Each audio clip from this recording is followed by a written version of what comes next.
Hey guys, it's Dr. Franklin. Welcome back from your spring break and extended spring break. I wanted to take a moment and create a video in which I would talk about some of the changes that I made to the syllabus and orient you to the Blackboard classroom. Given that all instruction, all assessment, all interaction is now going to be virtually based, I wanted to make sure that at the onset you understood different changes that were made, how to submit assignments, and how you're going to ultimately be assessed moving forward.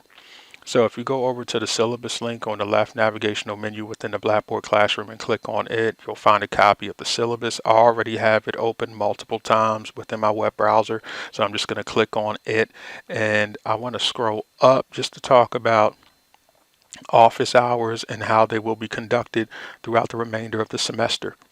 So given that social distancing is being recommended. Most folks have moved off campus, etc. It's safe to assume that these office hours that are listed will be virtually based. If you would like to meet with me, you can email me. And if you would like to set up a video chat situation, then I can set that up via a mechanism called Blackboard Collaborate. And I would simply email you back a link. You would click on that link and you would basically go through a series of system checks from your web camera to your audio. And then once all of that is good, you can make a decision as to which one you share, be it your camera or your audio. And then I'll be able to address any of your questions, comments, or concerns that way. Kelsey right now is on medical leave, but upon her return, she'll be able to assist you virtually as well. You would just need to email her and we can take care of it within the email mechanism, or we can take care of it again within a video chat form that's hosted by Blackboard Collaborate. So it's not necessary for you to be online in video form or audio form Tuesday, Thursday, 11 a.m. to 12:30 p.m. I know that was our face-to-face time and those were the days associated with it, but given that I've set this course up to be asynchronous and that there are audio recorded PowerPoints for all of the remaining content as well as my YouTube channel at your disposal for all of the remaining content, there's no need for you to necessarily log in during those days and times to meet with me. Scrolling down, let's talk about some of the adjustments that I made to the course calendar. So one big adjustment I made was that we are spending an additional week talking about hypothesis testing.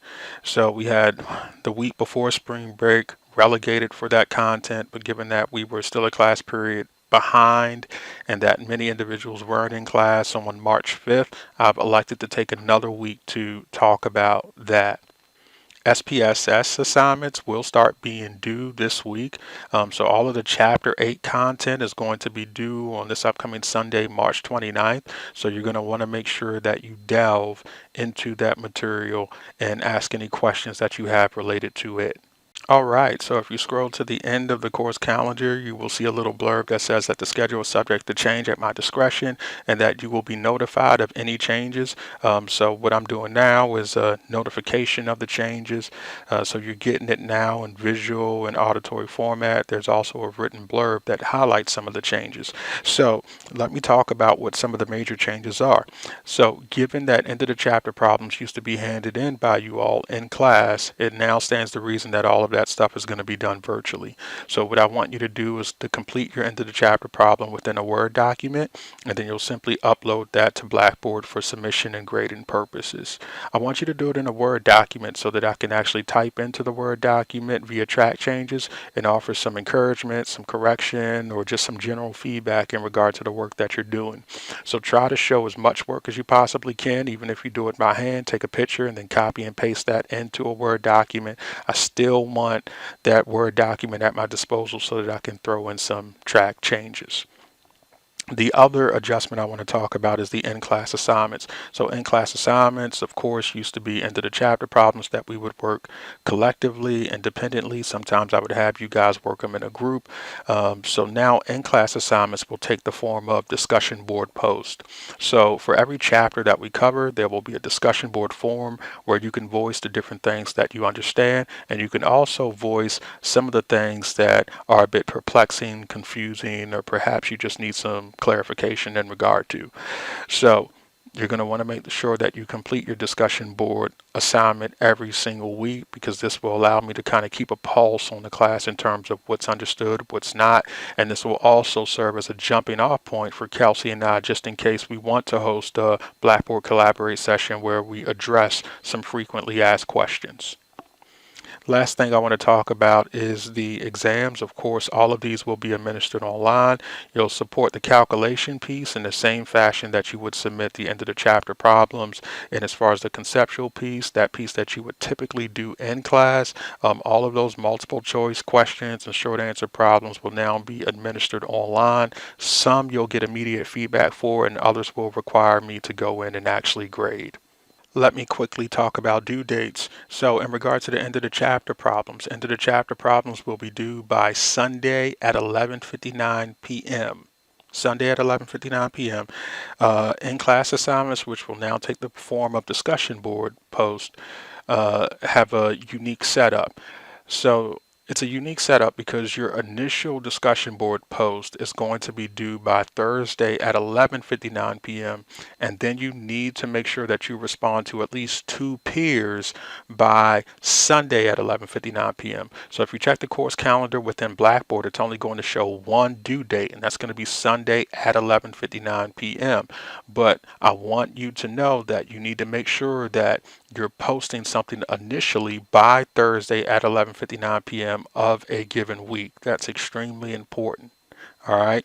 And in terms of the exams, the exact rollout that you see in the course calendar will be the rollout that you see within the Blackboard classroom. So you'll have an hour and 15 minutes to complete the conceptual piece, and I'll give you to Sunday at 11:59 p.m.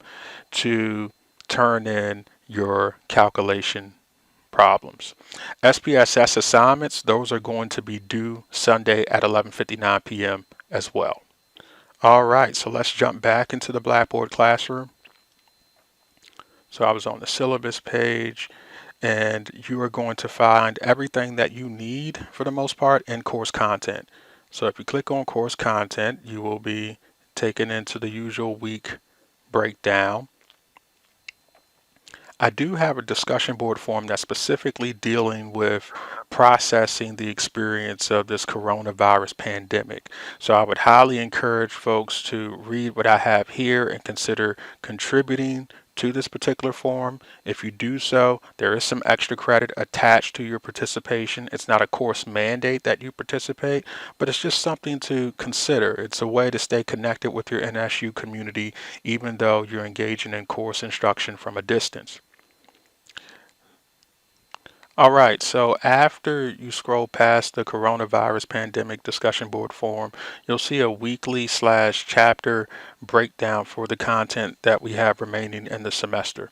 So we got 5 weeks to go, and there is an optional folder in here for some extra credit that's connected to the t-test for related samples. For now, I just want to click into the Chapter 8 hypothesis testing to provide you with the template of how each folder is broken down.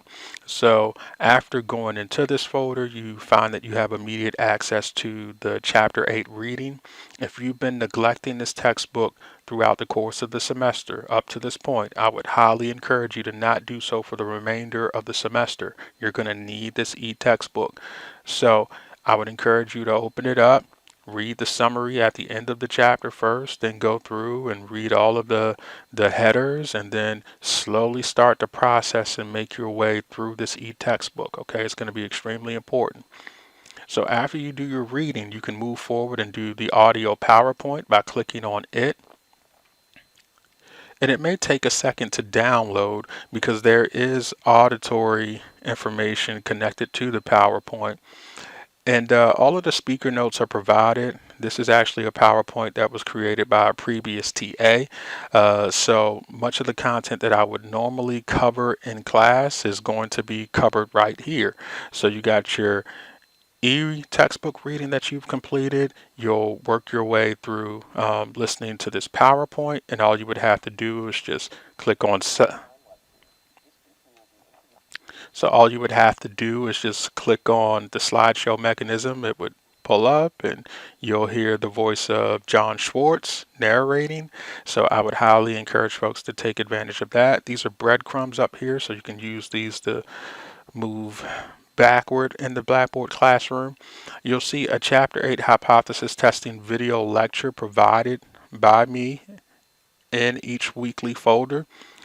And folks, I am aware that there are other communicators out there that do an excellent job at translating this content for new learners. So I would highly encourage you to go on YouTube and seek out these resources, be them on Khan Academy or online or anything that's connected to hypothesis testing.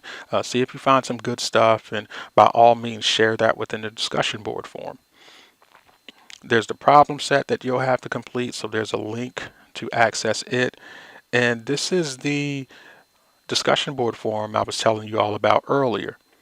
Specifically, this one is dealing with hypothesis testing, and there's two main questions that I'm asking in regard to the discussion board forum.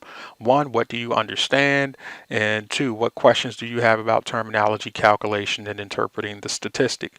So again, make sure that you're posting something initially here by Thursday at 11:59 p.m. It's quite easy to post. All you would have to do is just click on the link and then click create a thread. You won't be able to see any of your peers' responses until you respond to the discussion board prompt first. So you type out what you know, what you understand, and you'd also type out what you don't understand and click submit. You do that, you're on the right road in terms of getting all the points for the discussion board assignment.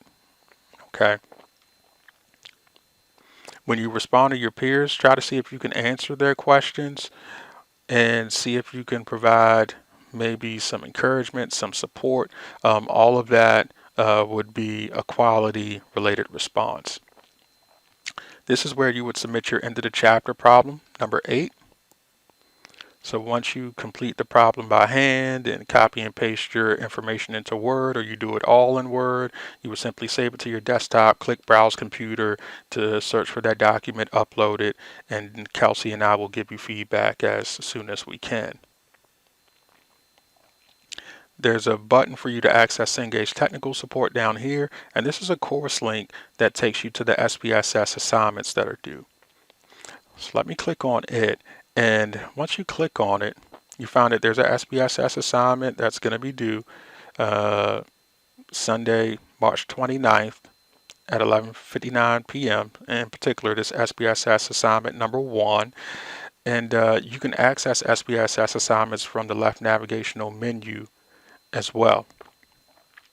Now, in terms of accessing the SPSS software, you got two mechanisms by which you can do this. One, I have instructions for you to use a virtual computer lab in the syllabus that's found on page 8. And you can also set up a free account so that you can download SPSS to your laptop, to your device, and use it on a free trial basis until June 15th. And you can get access to that via this link here. So all of the SPSS assignments are listed here, and when they are due for a specific week, you will find them in the weekly folder. So that just about covers it. Keep in mind again that all of the weekly folders have the same breakdown: reading, audio, PowerPoint, my video-based lecture, problem set if it's due, end of the chapter problem, discussion board form, and an SPSS assignment if it's due for that particular week.